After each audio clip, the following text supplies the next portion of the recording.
პროექტი შავი ჩოხა, ქაქუცა ჩოლოყაშვილის ცხოვრების ქრონიკა, როსტომ ჩხეიძის წიგნის მიხედვით განხორციელდა აუდიო სერიალის სახით. თბილისის მერიის, კულტურის, განათლების, სპორტისა და ახალგაზრდულ საქმეთა საქალაქო სამსახურის დაფინანსებით და ხელშეწყობით. პროექტი ეძღვნება ქაქუცა ჩოლოყაშვილის ხსოვნას და 1924 წლის ტრაგიკულ სისხლიან მოვლენებს და სახალხო ეროვნული აჯანყების 100 წლის თავს. აუდიო სერიალი მომზადდა შემეცნებით საგანმანათლებლო პროექტის რადიო კინოს ფარგლებში სტუდია კოცის ბაზაზე.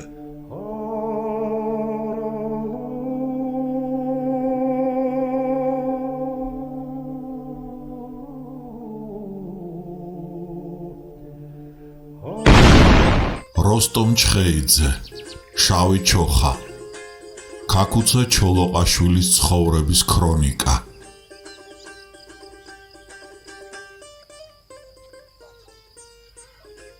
თავი მეხუთე, ალექსანდრე ბატონიშვილის ბილიკებით. ერთ ფშაველს ბახტრიონი რომ წაეკითხა და ძალიან მოსწონებოდა და ვაჟას ისეთი ყელგადაგდებით, თითქოს შეკაზმულ ცხენსას თხოვდა საჩუქრად, ეხვეწებოდა, თუ ეკითხებოდა. თუ ღმერთი გწამს, ნუ დამიმალავ. სწორედა თქვი, საქართველოს თავისუფლებას არ გულისხმობ ბახტრიონში, რომ ამბობ ეღირსებაო ლუხუმსა, ლაშარის გორზე შადგომაო. იქნება გულისხმობდე, პასუხობდა ვაჟა და ის ფშაველი რომ დაიჟინებდა. სწორედ საქართველოს თავისუფლებაზეა ნათქვამიო. მოგვიანებით დასძენდა იმ სიტყვებს ესეიში ქაქუცა ჩოლოყაშვილის განწყობილების აღსაწერად რომ გადაენაცვლებინა. იმის ნათელსაყოფად კი თვით ვაჟა ფშაველაც ერთგვარად კვერს რომ უკრავდა ქაქუცა ჩოლოყაშვილის ინტერპრეტაციას, მოხმობილია ერთი პასაჟი მისი პუბლიცისტური სტატიიდან სად არის პოეზია. წერილში ძალდაუტანებლად ჩნდება ის სახებაც და მისი მრავალშრიანი სიმბოლიკის ამგვარი განმარტებაც. თვალს უყვარს, გულს ესიამოვნება მისი ნახვა, ცქერა, ხოლო განვითარებულს აზრიან კაცს კი იგი სხვა ბევრს რამეს მოაგონებს. იმის და მიხედვით, რამდენადაც იდეალისტია კაცი, რამდენად სულიერად მდიდარია იგი. ნუ თუ ია ბუჩქებითა და ეკლებით დაჩრდილული არ მოგვაგონებს დაჩაგრულ სიმართლეს.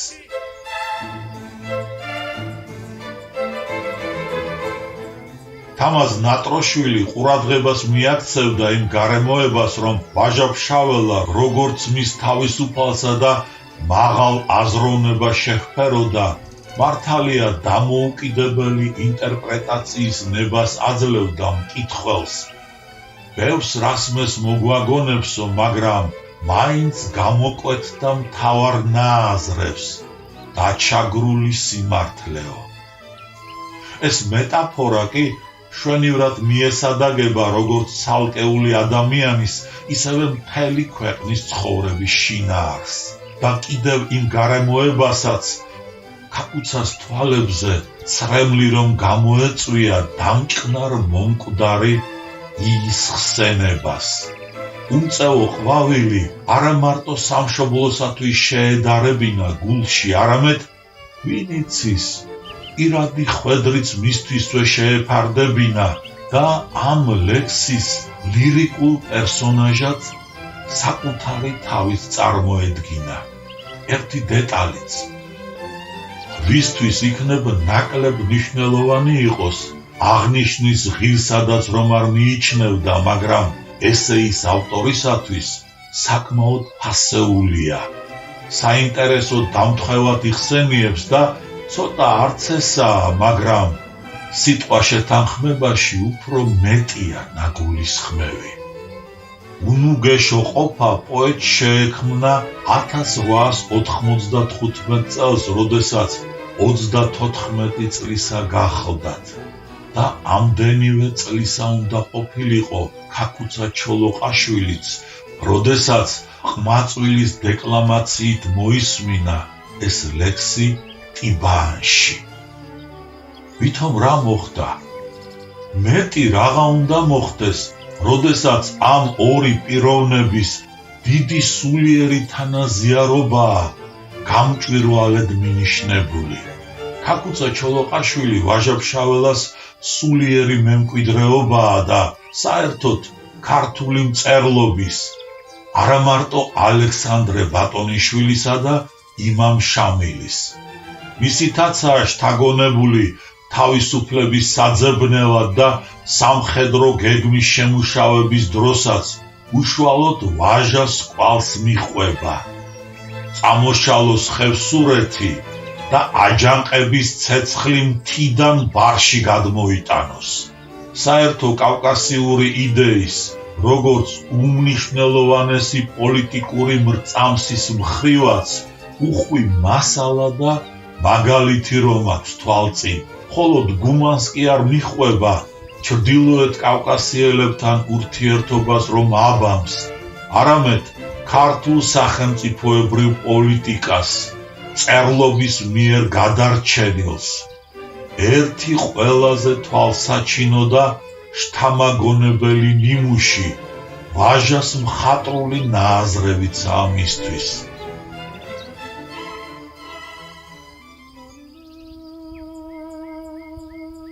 მეც ამატირა ბევრჯერა შენს თვალზე ცრემლის დენამაო.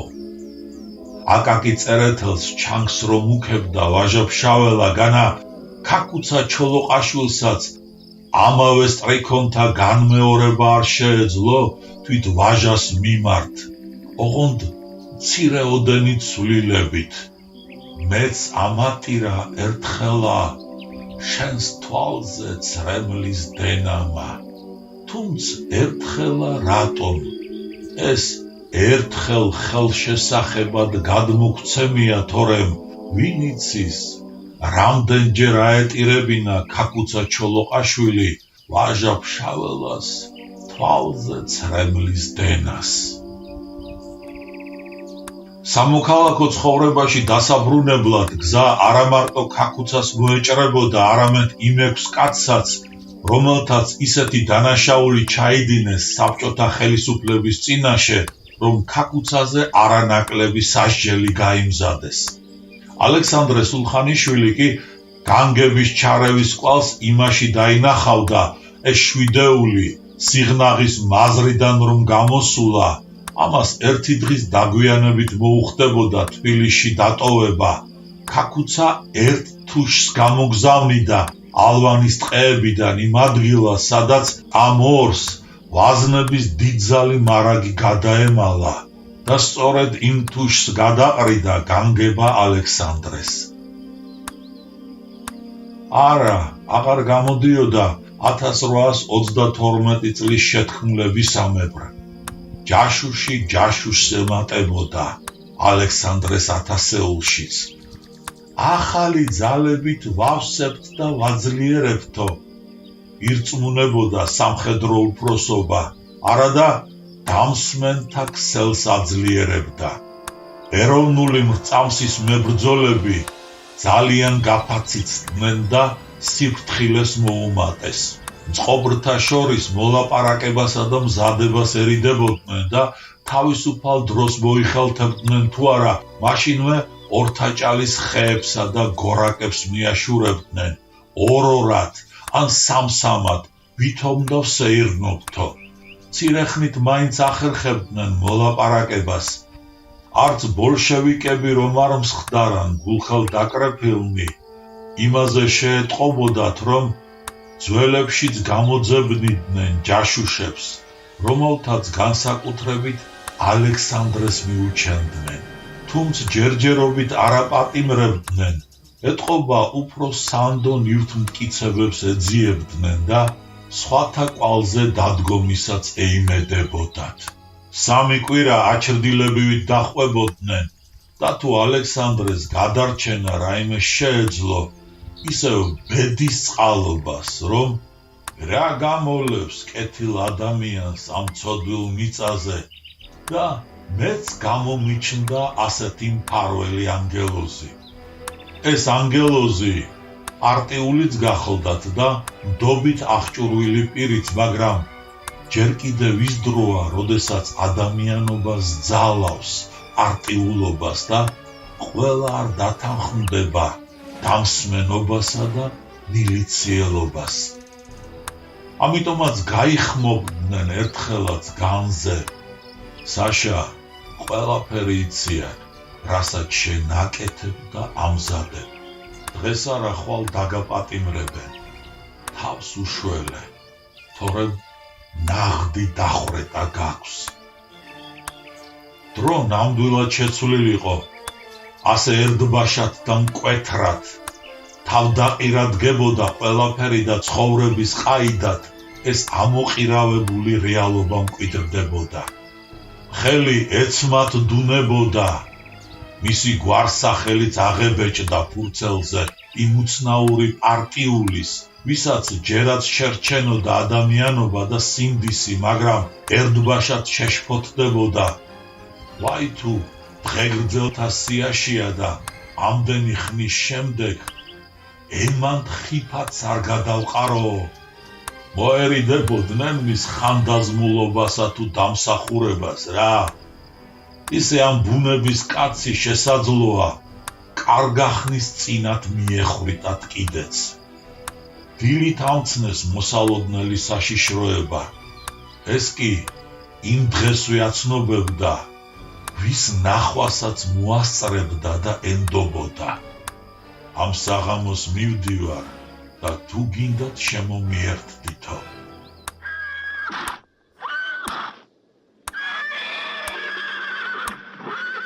12 კაცი მოუგროვდებოდა. ზოგის ნახვა თვითონ ვერ მოასწრო, ზოგსაც იქნებ ვერ აეღო თავზე ხელი და ჯერჯერობით მორიდებოდა ხელისუფლებასთან ასე აღდილად დაპირისპირებას. დიდძალი მებრძოლების ერდბაშად გასვლა რომ განეზრახათ და ეს გეგმა ნაბიჯ მზადდება, ამ ვითარებაში ეს უკვე ვეღარ ხერხდებოდა. ამიტომ ნაძალადევში დათქმულ ადგილას ის პიროვნებანი მოიყრიდნენ თავს, რომელთაც ალექსანდრესთან ერთად ყოფნა გადაეწყვიტათ. იქ ერთ ოჯახში შაშხანები რო ჰქონდათ გადამალული, ახლა თანამებრძოლებს ჩამოურიგებდა და ერწო თიანეთისაკენ დაადგებოდნენ გზას. ალექსანდრეს ემარჯვა და თავისთვის შვებულება გაეფორმებინა ორკვირიანი. ქაკუცას მოსაძებნად თავისუფალი სიარული იყო საჭირო. უცბად მიგნება კი გაუძნელდებოდა. 12 კაციანი მსვლელობისას კი შესაძლოა მილიცია ან ჯარისკაცები დადევნებოდნენ და შეჩერება მოენდომებინათ. მაშინ ლტოლვილები შეტაკებაში უნდა ჩაბმულიყვნენ და წინააღმდეგობის მოძრაობაში საბრძოლო ნათლობაც მიეღოთ. გზას კი დიდი ენთუზიაზმით გაუყვნენ და ოცნების სურათებიც ეხატებოდა თვალწინ, მაგრამ საშინლად რომ გაავდრდებოდა, წვიმაც რამდენიმე დღე არ გადაიღებდა, თანაც სანოვაგე შემოაკლდებოდათ და მომჭირნეობა მოუწევდათ, ჯერ ერთი პროტესტანტი სთხოვდა ერწოში გაშვებას. იქ ნათესავი მყავს, მოვინახულებ და საჭმელსაც ამოგიტანთო. წავიდოდა და სამუდამოდ დაიკარგებოდა. და თუმცა ლტოლვილნი სიფრთხილით ბინას გამოიცვლიდნენ, ვაი თუ მოღალატეა და მილიცია შემოგვისიოსო, ალექსანდრეს სიცოცხლის ბოლომდე სჯეროდა, რომ იმას ეს სათაკილო საქციელი გამცემობით კი არ დაემართა, არამედ შიშითო. გუნებაშიც ვერ გაიმეტა ადამიანი უპატიებელი ცოდვისათვის. მერე კიდევ ბუნების მრიცხანება სხვებსაც დააფრთხობდა, ქარაშოთსა და ჭყავს ყინვაც ემატებოდა და ალექსანდრეს თხოვდნენ: მოდი ახლა გავბრუნდეთ და როდესაც კარგი ამინდი დადგება, მაშინ გამოვიდეთ ტყეშიო. მძაფრ დრამატიზმში კომიკური სურათი გაიელვებდა და მკითხველიც ისევე რჩებოდა გაოგნებული და ენაჩავარდნილი, როგორც ალექსანდრე ვერ მოეგო კარგახანს გონს და ვერც გააცნობიერა თუ რა ხდებოდა. ნეტა იმათ რა ეგონათ. სპორტულ ასპარეზობაში მონაწილეობდნენ და უკეთესი ამინდი ამიტომაც ერჩივნათ. ჯერ სპორტული ასპარეზობის დროსაც გევალება არ შეეპუო ამინდის ჟინიანობას და ეს ხომ რაღა, ქვეყნის გამოსახსნელად შემართულ ხარ და ავდარი გაშინებს? ამ გზაზე ხომ ეს ყოვლად უმნიშვნელო დაბრკოლებაა, ისეთ გასაჭირს და სიძნელეებს უნდა გაუძლო და ნუ თუ საამისოდ არ მომართულ ხარ. ლამის ვერც დაუჯერო მემუარისტს და მხატვრულ ხერხად თხრობის გასამძაფრებლად და გასახალისებლად მოხმობილ გროტესკულ სურათს გადააბრალო ყველაფერი, რადგან ვერ წარმოგიდგენია, რომ წინააღმდეგობის მოძრაობის მონაწილეებმა ასეთ უხერხულ ყოფაში ჩაიგდონ თავი, მაგრამ რაკიღა ალექსანდრე სულხანიშვილი მიუხედავად მისი თხრობის ოსტატობისა ზუსტად მიჰყვება ისტორიის ჩარხის ტრიალს და ეჭვშეუვალი სიზუსტით წარმოსახავს დოკუმენტურ ფონს, ამ პასაჟშიც ნაკლებად მოსალოდნელია მხატვრული გადახვევა და უნდა ვირწმუნოთ, რომ ტყეში გასვლისას ალექსანდრე უნებურად შვეიკების გუნდს ჩაუდგა სათავეში. იქნებ იმათ არც ეგონათ ასეთ სულმოკლეობას თუ გამოიჩენდნენ, მაგრამ რეალობა გაცილებით მკაცრი აღმოჩნდა, ვიდრე მათი მიამიტური წარმოდგენა მასზე და ის თხოვნაც ამისი გახლდათ. წარედ გაეცინებოდა შვეიკების მეთაურს, ლომს, კურდღელთა გუნდის წინამძღოლად. კეთილი, დავბრუნდეთ და ამინდის გამოკეთებას დაველოდოთ, მაგრამ კარგ ამინდში რომ გამოვარდებით ტყეში, ვაი თუ ისევ წახდეს 2 დღეში და მაშინ როგორღა მოვიქცეთ. ისევ უკან დავბრუნდეთ და ასე ვეთამაშოთ კატათაგობანა ბუნების კაპრიზებს. საქართველოში რა გამოლევს კარგსა და ცუდ ამინდს? მიამბოხემ ამინდის ცვალებას უნდა გაუძლოს. მე პირადად უკან გამბრუნებელი არა ვარ და თუ თქვენ ვეღარ უძლებთ, სჯობს ახლავე დაბრუნდეთო. ეგონა დავანამუსებო, იმათ კი გაახალისებდათ ეს საყვედური. თავარი ისაა, რომ დაბრუნების ნებას რთავდნენ და არ ჩაეთვლებოდათ ალექსანდრეს წინააღმდეგ ბუნტად. სასწრაფოდ აიყრიდნენ იარაღს, ვაი თუ გადაიფიქროსო და თბილისისაკენ იზამდნენ პირს. წამოსვლის წინ კი დაიბარებდნენ, როცა რაზმი შეიქმნება, ჩვენც მაშინვე აქ გავჩნდებითო. რა ხეირს დააყრიდნენ ახალშექმნილ რაზმს, თორემ სასაცილოა, სასაცილო ეს ყოველივე. ნეტა როგორ წარმოედგინათ ეროვნულ განმანთავისუფლებელი მოძრაობის მსვლელობა, ნაწილ უნდა წარმართულიყო თუ რა, ამინდის ცვალებადობის კვალობაზე შეჩერებული და განახლებული. თავისი მორალი აქვს შვეიკს, თავისი ფილოსოფია და პოლიტიკური მრწამსი და ნუ შევეცდებით მის დამონათებასა თუ გადარწმუნებას. ესენი კი გახარებულნი რომ გამორბოდნენ, ვინ იცის, ერთმანეთს შემოუძახებდნენ, ჩვენი ძროც დადგება და ბრძოლაში მთელი არსებით გადავეშვებით. აი ეს წვიმა და ყინვა პატრიოტული ვალის მოხდა რომ არ გვაცალაო. კიდევ კარგი ერთი ხევსური მაინც შერჩებოდა და თლად მარტო არ დააგდეს კაცი, ვინც ასეთი გაცხოველებით ემზადებოდა 1000-ეულის უმეტესი ნაწილის გამოსაყვანად ალექსანდრე ბატონიშვილის ბილიკებზე. ის ხევსური კი თომა ბალაური აღმოჩნდებოდა აჯანყებულთა ერთი ყველაზე კოლორიტული და ჰეროიკული ფიგურა. ეს 7 ტყეში და ეს 2 ქაქუცას მოსაძებნად. ერწოში თავშეფარების შემდეგ თელავის მაზრაში რომ გადავიდოდნენ და ჯერ სიკო ჩოლოყაშვილს მიაგნებდნენ ქაქუცას ძმას, ვინც თურმე სიღნაღიდანვე აპირებდა გაჰყოლოდა ქაქუცასა და მის გამომხსნელებს, მაგრამ იმას დაეშალა 2 ძმა ერთ ქორწილშიც არ წაისულება და ამ ცეცხლში 2-ვეს რა გვინდაო? რა დროს ანდაზებიაო? შეწინააღმდეგება შეეცდებოდა სიკო. ანდაზების დრო ყოველთვის არისო. ქაქუცა ღიმილით. ნეტა როდიდან გაჩენილიყო ეს ანდაზა? 2 ძმა ერთად ქორწილსაც რომ უნდა გარიდებოდა, მაინც და მაინც იქ მოსალოდნელი ჩხუბი არ უნდა იგულისხმებოდეს, ვაი თუ 2-ვე ერთად შეეწიროსო. უბრალოდ 2-თაგან 1 მაინც უნდა დარჩენილიყო შინ პატრონად, რათა მეორეს გული საგულეს ქონოდა და მთელი არსებით გადაშვებულიყო ლხინსა და მხიარულებაში.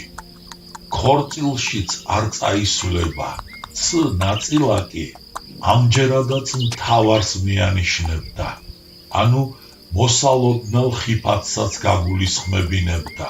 ქორწილში თუ უნდა მორიდებოდა ძმასთან ერთად სტუმრობას, მით უფრო სხვაგანაც უნდა აგეცილებინათ გვერდ გამოცხადება. მოგეხსენებათ, ეშმაკს არ სძინავს. ტყეში გავლას კი ანდაზაც აღარ სჭირდებოდა და ქაქუცა ამ სიტყვების წარმოთქმისას მარტოდენ ხალხურ შეგონებას კი არ იშველიებს, იდუმალი ხმა კარნახობს.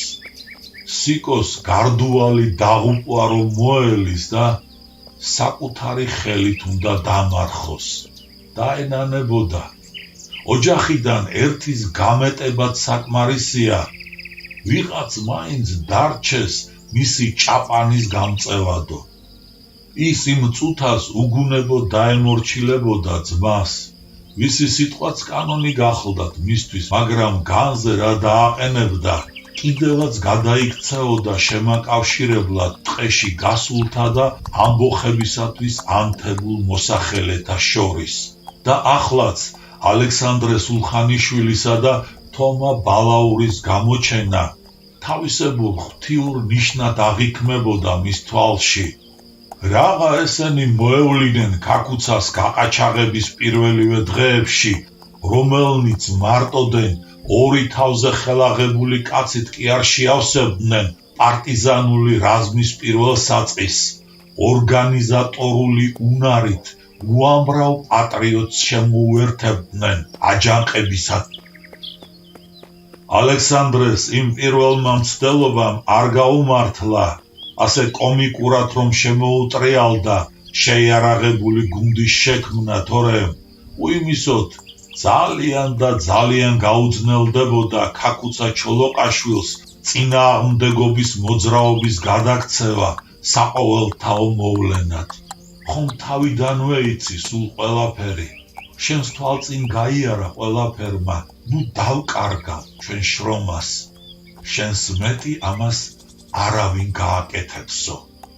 ჯერ ქაქუცას გამოგზავნელ თუ შეხვდებოდა ალექსანდრე, სოფლის დიაკვან ბრუდეს, ვინც არაფერს დაუფარავდა და ისე დაწვრილებით უამბობდა პარტიზანული რაზმის მეთაურზეც და მათ ადგილსამყოფელზეც, მხოლოდ სიკო ჩოლოყაშვილის შუამავლობა არ უნდა კმაროდეს ასეთი გულახდილობისათვის და თვითონ ქაქუცასაგან უნდა სმენოდეს ამისი სახელი, როგორც უერთგულესი კაცის და ალექსანდრე რომ დააბარებდა, ხვალ ღამიანად ალაზნის შინდიანის ფონზე ვიქნები და იქ დაველოდები გამოგზავნილ კაცსაც და ცხენებსაცო. ალაზანი რომ გადავლახოთ და საიდუმლო ბინასაც მივაგნოთო, დიაკვანს გული უგრძნობდა, მნიშვნელოვანი წუთები დგებოდა პარტიზანული რაზმის ცხოვრებაში, დაჩქარება ფარული ქსელის გაშლაო და ალექსანდრე სიკოს რომ აცნობებდა, მე და თომა ხვალ ღამით უკვე ქაკუცას სადგომში ვიქნებითო. იმას დამშლელი აღარავინ ჰყავდა და რახან შენც მიდიხარ, მე აქ დამრჩენი აღარა ვარო. ორი ძმა ერთად ქორწილში არ წაისვლებაო. თუ ბედის წერა ჩაერეო და მაშინ აღარ მიხედავდნენ ანდაზას და ქორწილშიც ერთად გასწევდნენ. ამჯერად ბედის წერა ჩარეულიყო და განაჩენიც გამოეტანა.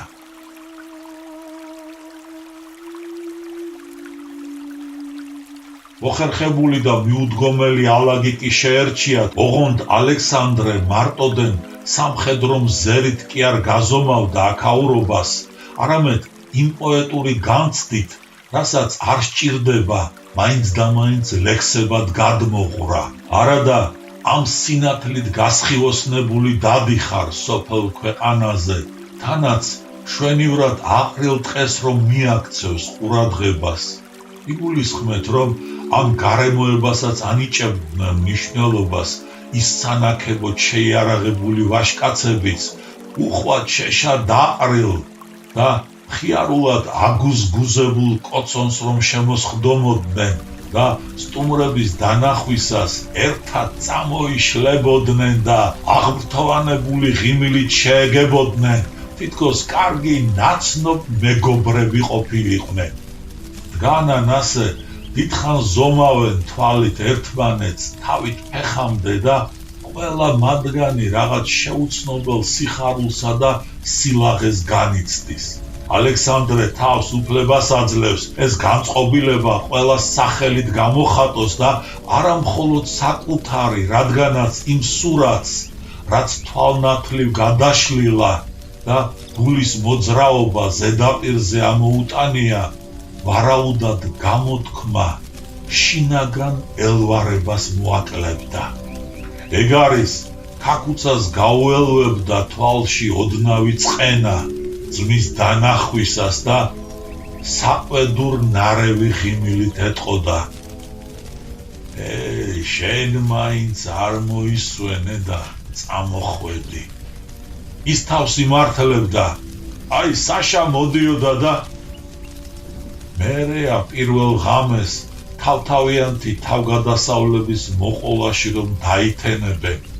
მერეა ახალ გეგმას რომ შეიმუშავებენ და სანდო კაცებსაც აფრენენ მოკავშირეებთან კახეთის ყველა კუთხეში და თბილისშიც, უფრო საიმედო ადგილსამყოფელად კი პანკისის ხეობაში არჩევენ.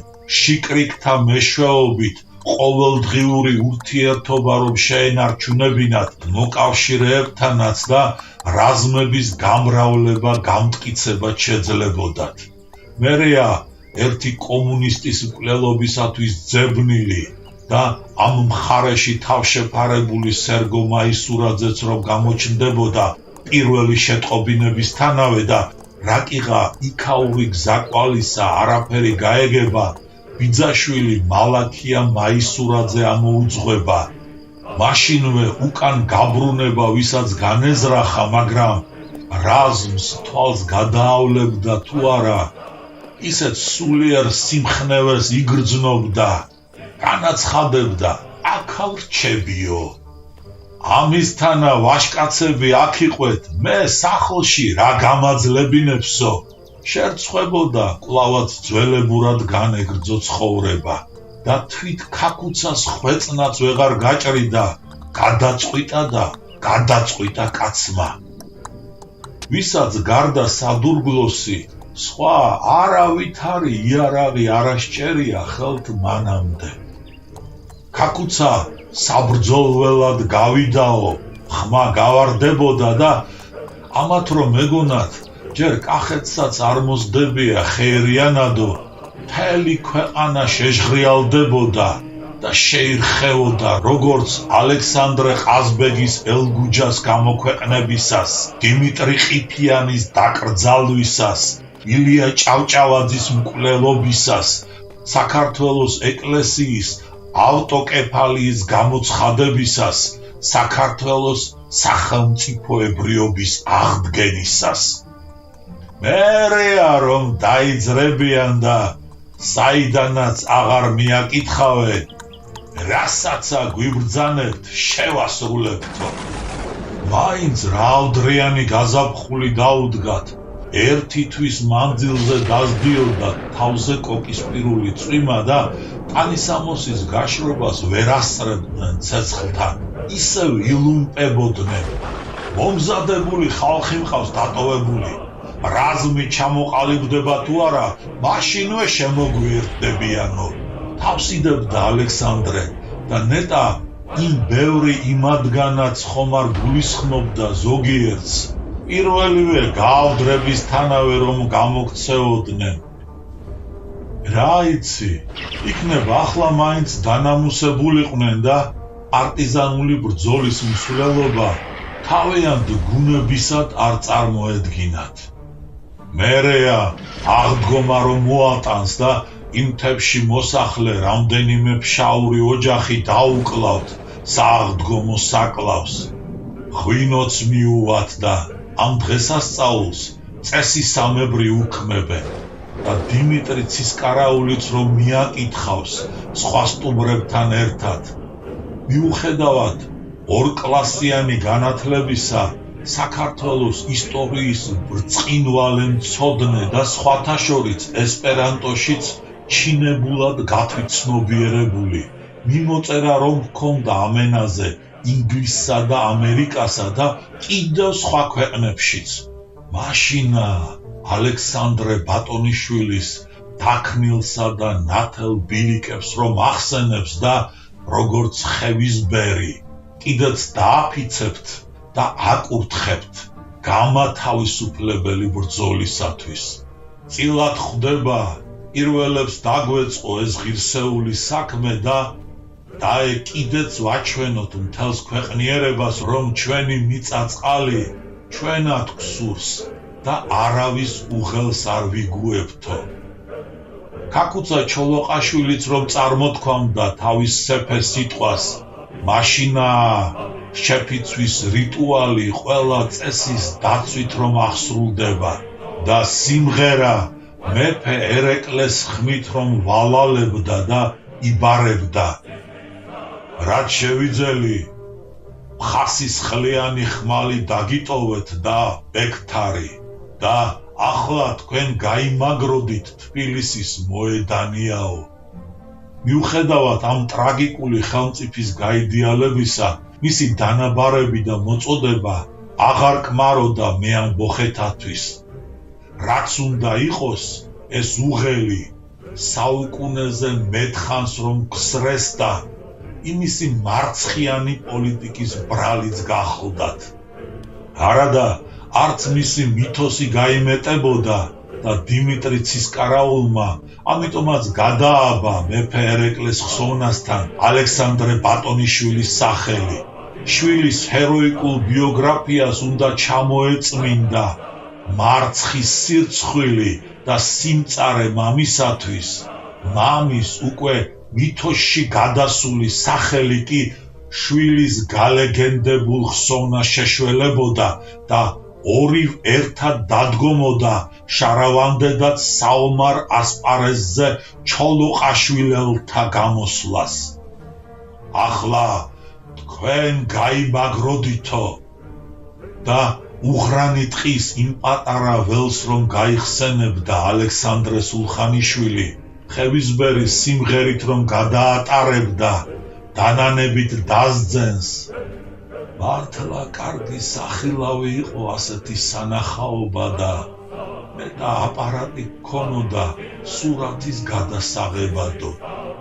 თუმცა ისე ხატოვნად წარმოსახავს ორიოდე ფრაზით იმ ველსაც და იქ გადახდილ აღდგომის დღესასწაულსაც, ვერავითარი აპარატი ვერ გადაწონის, როგორი ნიუანსობრიობითაც უნდა აღბეჭდავდეს იმ რეალობას, რადგანაც არსებობს ბელეტრისტული მადლი, შეუცვლელი და შეუდარებელი, ამაღლებული წამის უშუალო ანარეკლზე.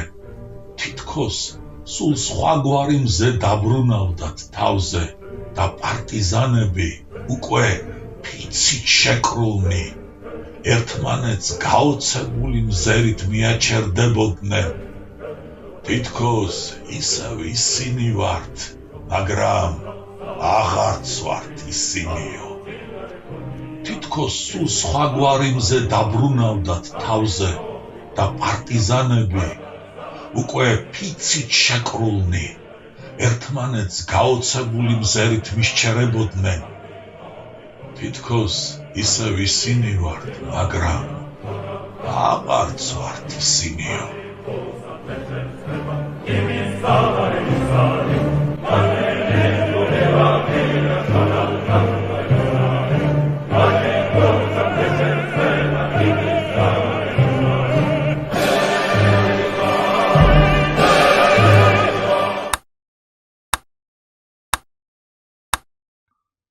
შემეცნებით საგანმანათლებლო პროექტი რადიო კინო მზადდება სტუდია კოცის ბაზაზე.